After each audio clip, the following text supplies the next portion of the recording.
Welcome back to our channel అండి. వామ్మో, ఈ వీడియోలో నన్ను చూసి మీరు ఎట్లా రిసీవ్ చేసుకుంటారో ఏమో అని ఒక చిన్న బెంగగా ఉంది. యాక్చువల్లీ చాలా విషయాలు చెప్పాలి ఈ వీడియోలో. ఒకవేళ కనుక మీకు ఓకే పర్లేదు, మా దగ్గర కొంత టైం ఉంది అని అంటే ఈ వీడియో చూడండి. లేదు బిజీగా ఉంటే you can skip the video.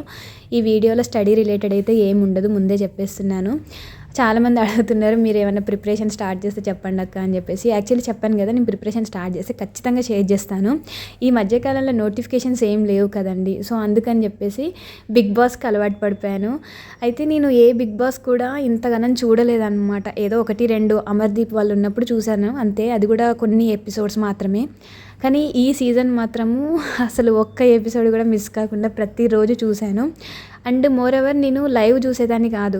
ఎందుకు లైవ్ చూస్తారు అని చెప్పేసి నేను అనుకునేదాన్ని. మా అమ్మ చూసేది. అండ్ కొంతమంది యూట్యూబర్స్ కూడా చెప్తా ఉంటారు అనమాట, లైవ్ చూస్తాను, నాకు బిగ్ బాస్ అంటే పిచ్చి, ఏ సీజన్ అయినా నేను వదలకుండా చూస్తాను అని చెప్పేసి. నాకు వాళ్ళ స్టేట్మెంట్స్ అంటే ఏముంటుందిరా అందులో అని చెప్పేసి అనుకునేదాన్ని. కానీ ఈసారి మాత్రం ఈ సీజన్కి మాత్రం పెద్ద ఫ్యాన్ అయిపోయాను నేను. నిన్న ఒక షార్ట్ వీడియో అప్లోడ్ చేశాను కదా, సో ఆ షార్ట్ వీడియో అప్లోడ్ చేసిన తర్వాత ఇద్దరైతే నాకు మెయిల్ చేశారనమాట. నిజంగా మీరు కూడా బిగ్ బాస్ చూస్తారా, మీ లైఫ్లో ఎంటర్టైన్మెంట్ అనేటువంటిది ఉంటుందా అని చెప్పేసి అన్నారు. నేనైతే ఒక విషయం చెప్తానండి, లైఫ్లో అన్నీ ఉండాలి అని చెప్పేసి నాకు ఈ గ్రూప్ 1 జర్నీయే నాకు బాగా నేర్పించింది. ఒకప్పుడు చదువు తప్ప ఏముండేది కాదు నా లైఫ్లో, కానీ ఇప్పుడు లైఫ్ అంటే ఏంటి, అసలు వాల్యూ ఆఫ్ లైఫ్ అనేటువంటి తెలుసుకున్నాను. ఫ్యామిలీ రెస్పాన్సిబిలిటీస్, పిల్లల్ని మంచిగా చూసుకోవాలి, మంచి ఫుడ్, మంచి డైట్ మెయింటైన్ చేయాలి, వాళ్ళకి మంచి హెల్త్ ఇవ్వాలి అండ్ మంచి చదువునివ్వాలి. ఇంతకుముందు పట్టించుకునేదాన్ని, కానీ ఇప్పుడు ఇంకా కొంత కేరింగ్ అనేటువంటిది ఎక్కువైపోయింది. అయితే బిగ్ బాస్ అయితే చూస్తున్నానండి రెగ్యులర్గా. అంటే ఈ సీజన్ మాత్రమే చూస్తున్నాను. అండ్ అయిపోతుంది అని అంటే చాలా ఏదో వెల్తిలాగా అనిపిస్తుంది. ఎందుకంటే ప్రతిరోజు పిల్లలు, మా హస్బెండ్ ఆఫీస్కి వెళ్ళిపోయిన తర్వాత నేను ముందు రోజు ఎపిసోడ్ చూస్తాను అనమాట. పనులన్నీ అయిపోయిన తర్వాత మంచి చక్కగా టీ తాగుకుంటూ చూస్తాను. ఇంకా మిగతా టైంలో పిల్లలు స్కూల్ నుంచి వచ్చిన తర్వాత లైవ్ అట్లా కంటిన్యూ అయితేనే ఉంటుంది. సో మిగతా పనులన్నీ అట్లా చేసుకుంటాను అనమాట. ఇప్పుడు 3 నెలల బట్టి అలవాటు అయిపోయింది కదా, ఇది అయిపోతే ఎట్లుంటుందో ఏమో అని చెప్పేసి మళ్ళీ మన రొటీన్ అలవాటు పడడానికి అట్లీస్ట్ ఒక 1 మంత్ టైం అయితే పడుతుంది కావచ్చు నాకు. తర్వాత చూద్దాం, 2026 నుంచి ఇంకా మంచిగా ప్లాన్ చేస్తా అని చెప్పేసి అయితే నేను అనుకుంటున్నాను. ఇప్పుడు ఈ ఉన్న డేస్లో అసలు వీడియోస్ అనేటువంటి యూట్యూబ్లో ఎట్లా పెట్టాలి అనేటువంటిది కొంచెం ఆలోచిస్తున్నాను అనమాట. నేను ఇంకా ప్రతిరోజు వీడియోస్, ఒకప్పుడైతే 2 అట్లా పోస్ట్ చేసేదాన్ని కదా, సో ఇప్పుడు మరీ ఎక్కువ పోస్ట్ చేయదలుచుకోలేదు. ఇంతకుముందు ఏంటిదంటే యూట్యూబ్లో ఎవ్రీ మంత్ పేమెంట్ తీసుకోవాలి అని అనుకునేటట్టు ఉండేదాన్ని అనమాట. కష్టం, స్టడీ ఛానల్కి ఎవ్రీ మంత్ పేమెంట్ రావడం అనేటువంటిది ఇట్స్ టూ డిఫికల్ట్. కానీ నేను అట్లా అనుకొని ప్లాన్ చేసుకొని చాలా వీడియోస్ పోస్ట్ చేసుకునేదాన్ని. అట్లా నాకు కొంత వర్కౌట్ అయిందనమాట. సో ఇప్పుడైతే 2 మంత్స్కి ఒకసారి వస్తుంది పేమెంట్, అందుకని అంత ఎక్కువ షేర్ చేయట్లేను. అండ్ అందుకని చెప్పేసి నేనేమనుకుంటున్నా, అట్లా 1 మంత్లో $100 చేయలేకపోతున్నాను కదా, అంటే హెల్త్ కూడా చూసుకోవాలి కదా. ఇంక ఇప్పటి నుంచి మైండ్లో ఒకటే ఫిక్స్ అయిపోయాను, 2 మంత్స్కి ఒకసారి పేమెంట్ తీసుకుందాము, పోయేదేముంది అని చెప్పేసి డిసైడ్ అయ్యాను. ఇంకా ప్రతిరోజు వీడియోస్ పోస్ట్ చేయాల్సిన అవసరం లేదు. అంటే 2 డేస్కి ఒకసారి, కుదిరితే డైలీ పెడతాను, కుదరకపోతే 2 డేస్కి ఒకసారి పెడతా అని చెప్పేసి అయితే నేను అనుకుంటున్నానండి. నేను ఓపెన్ మేనిఫెస్టేషన్ చేశాను కదా, అది నిజంగా వర్కౌట్ అవ్వదేమో అని చెప్పేసి అనిపిస్తుంది నాకు. నేను అంటే నెక్స్ట్ ఇయర్ ఉగాది కల్లా నాకు మన ఛానల్కి 50K సబ్స్క్రైబర్స్ రావాలి అని చెప్పేసి అనుకున్నాను కదా, అది ఇంకా అవ్వదు. 30K కూడా ఇప్పుడు అవ్వలేదు. ఇంకా 4 మంత్స్లో 20K రావడం అంటే ఇట్స్ హైలీ ఇంపాసిబుల్. కానీ చూడాలి, ఎందుకు ఆంజనేయ స్వామి నేను బాగా నమ్ముతాను కదా, సో చూస్తాను. ఇది వర్కౌట్ అయితే మాత్రం నిజంగా మేనిఫెస్టేషన్ అనేటువంటిది కంప్లీట్గా వర్కౌట్ అవుతుంది అని చెప్పేసి ఇంకా నేను మైండ్లో ఫిక్స్ అయిపోతాను. అయితే ఎప్పుడు డీమార్ట్కి వెళ్ళినా కూడా అక్కడ పిజ్జా తీసుకుంటూ ఉంటాం కదా, నాకెందుకో అంటే ఇంకా ఈ మంత్ మేము సరుకులు తీసుకోలేదు, అంటే 2000 అవ్వాల్సిన సామాన్ కాస్త మాకు 4000 అవుతుంది, ఏది పడితే అది కొనేస్తున్నాము, ఆఫర్లో ఉన్నాయి కదా అని చెప్పేసి అవి కొనడం పక్కకు పెడితే బయటికి వచ్చిన తర్వాత ఇంకా అదొకటి అలవాట్లాగా అయిపోయిందనమాట. అక్కడ అసలు డీమార్ట్కి పిజ్జా తినడానికి వెళ్ళే వాళ్ళు, స్పెషల్లీ పిజ్జా తినడానికి వెళ్ళే వాళ్ళు కూడా ఉన్నారంట. అయితే ఇంకా తీసుకుంటాం కదా, ఇంకా పిజ్జా తీసుకున్నాం అనమాట. 100 నార్మల్, 115, 120 అట్లా ఉంటుంది. దానికి మాత్రం మస్తు క్యూ లైన్, 1/2 అవర్ పైన వెయిట్ చేయాల్సి వస్తుంది.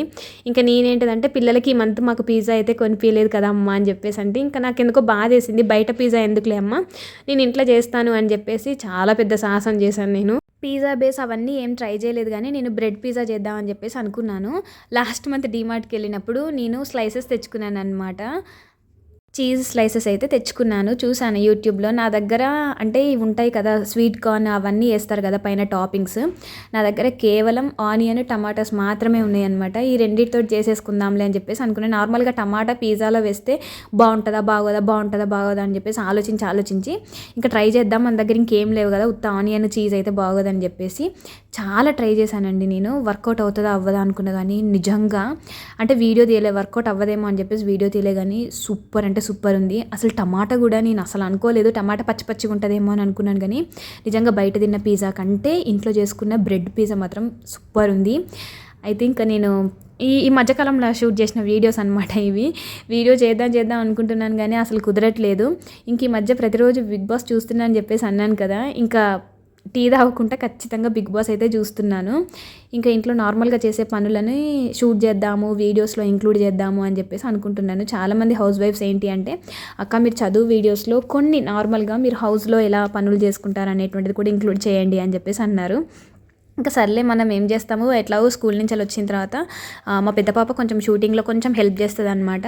నేను ఇంకా ఇది నిన్నటి రోజు నేను టమాటా రసం పెట్టాను. ఈ చలిలో అసలు ఏం కూరలు చేయాలన్నా కట్ చేయాలన్నా చాలా చికాకు అనిపిస్తుంది. అండ్ ఊరికే కాఫ్ కోల్డ్ ఇవన్నీ ఉన్నాయి కదా, ఇంకా మంచిగా మిరియాల రసం పెట్టుకుందాం అంటే టమాటా చారులోనే మంచిగా మిరియాలు దంచేసి అయితే వేసాను అనమాట. ఇంకా కొంచెం గొంతు దగ్గర కొంచెం క్లియర్ అవుతుంది కదా అని చెప్పేసి అయితే వేసాను. సో ఇంకా ఇదే అనమాట నిన్న నైట్కి మాకు డిన్నర్లోకి ఇదే అనమాట.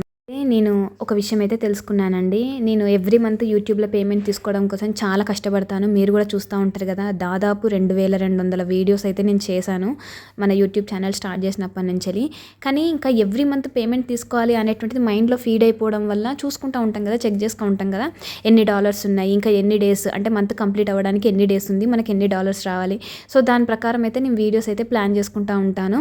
అండ్ ఒకవేళ కనుక మంత్ ఎండింగ్కి వస్తుంది, 28, 29 తారీఖు వస్తుంది, అయినా కూడా మనకు $90 క్రాస్ అవ్వలేదు అని అంటే మాత్రం ఫుల్ టెన్షన్ వస్తుందన్నమాట.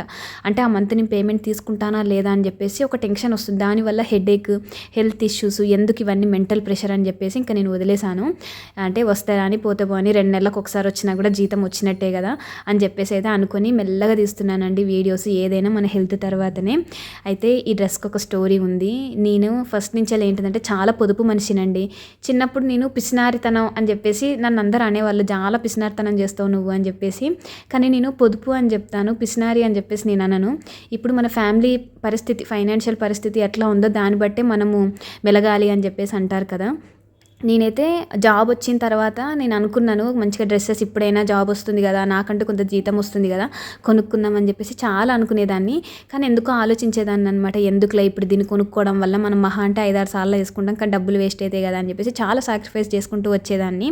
ఇంకా మా అమ్మ బాగా బాధపడేదన్నమాట. నేను కొనిస్తే బిడ్డ అన్న కూడా నీ డబ్బులైనా నా డబ్బులైనా డబ్బులే కదమ్మా, వద్దు అని చెప్పేసి అనేదాన్ని.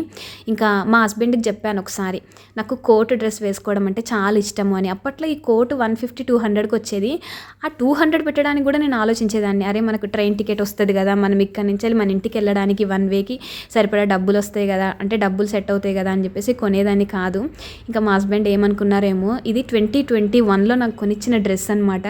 కానీ నేను అప్పుడు మా చిన్న పాపకు ఫీడింగ్ ఇచ్చే టైం అనమాట. ఇంకా అప్పుడు నేను వేసుకోలేదు ఈ డ్రెస్. 4 సంవత్సరాల తర్వాత ఇప్పుడు ఈ డ్రెస్ వేసుకున్నాను. నిజంగా నాకు సెట్ అయిందా, ఇలాంటి డ్రెస్సెస్ బాగుంటాయా నాకు? కింద కామెంట్ సెక్షన్లో షేర్ చేసుకోండి. జస్ట్ ఏదో క్యాజువల్గా మాట్లాడాలనిపించింది మీతో, అంతేనండి. By, take care.